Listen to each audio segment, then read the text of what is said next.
संभल में इन दिनों कुछ और हो रहा है, लगातार नए नए खुदाई हो रहे हैं, वहाँ हरिहर मंदिर मिला है जैसी की बात है, राम मंदिर, काशी विश्वनाथ, मथुरा के बाद अब आपको लगता है कि मुझे क्या लगता है कि जब कोई शुभ काम होता है घर में तो हम अपने शुभ काम की चर्चा अधिक करते हैं, या कोई बड़ा काम होता है, जब हमारे घर में शादी विवाह होता है तो मुंडन पसनी की चर्चा हम नहीं करते हैं, अन्नप्राशन की चर्चा नहीं करते हैं। ये महाकुंभ पूरी दुनिया में चर्चा का विषय। सोशल मीडिया पर देखिए, दुनिया के एक एक धर्मावलंबी सनातन को मानने वाले लोग आना चाह रहे हैं, दर्जनों फ्लाइट्स बुक हुई हैं, हेलीकॉप्टर सेवा उपलब्ध है और सैकड़ों हजारों की संख्या में नई बसेज लगाई गई हैं, नई ट्रेनें आ रही हैं और लोगों के अंदर एक उत्साह है कि हम भी पुण्य कमाने के लिए, अर्जित जो करने के लिए महाकुंभ में आने वाले हैं, संगम तट पे स्नान करने वाले हैं,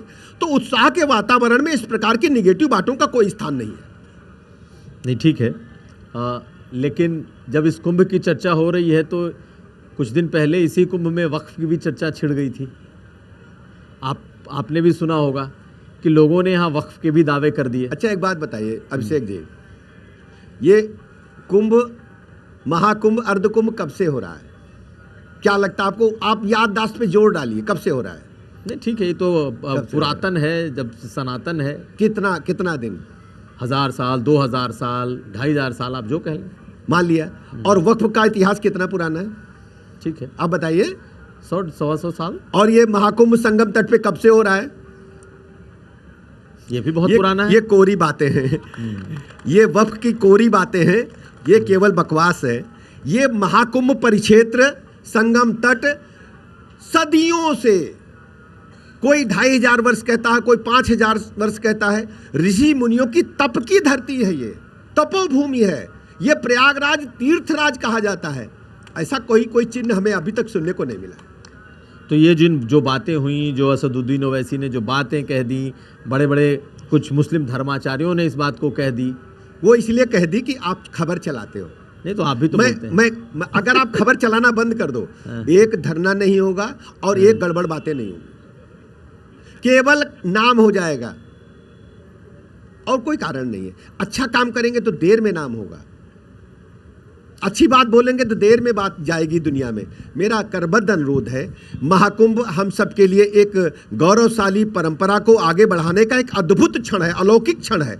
मैं सारे देश के लोगों से कहना चाहता हूं, सभी धर्मावलंबियों से कहना चाहता हूं, इस महाकुंभ में हमारे उत्तर प्रदेश में प्रयागराज में संगम तट पर आएँ।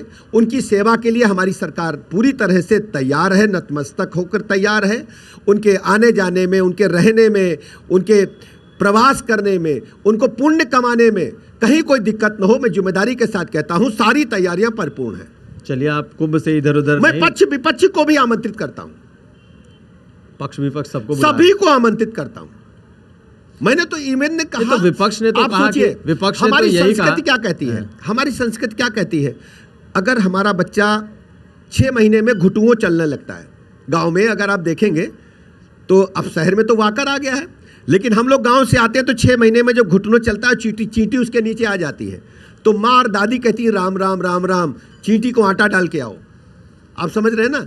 तो हम पशु पक्षी, जीव जंतु और इवन देन वनस्पति को भी अपना परिवार का सदस्य मानते हैं। हमारी बहनें जो कुंभ क्षेत्र में बैठी हुई हैं, जो सांस्कृतिक विरासत को, सनातन को आगे बढ़ाती हैं, आप देखते होंगे कि वर्ष में एक दिन बरगद को भी हम लोग बहनों के माध्यम से, माताओं के माध्यम से धागा लपेट करके अपने पति के दीर्घायु होने की कामना करती हैं। यह भारत में ही है, हमारी संस्कृति में ही, और कहीं नहीं है।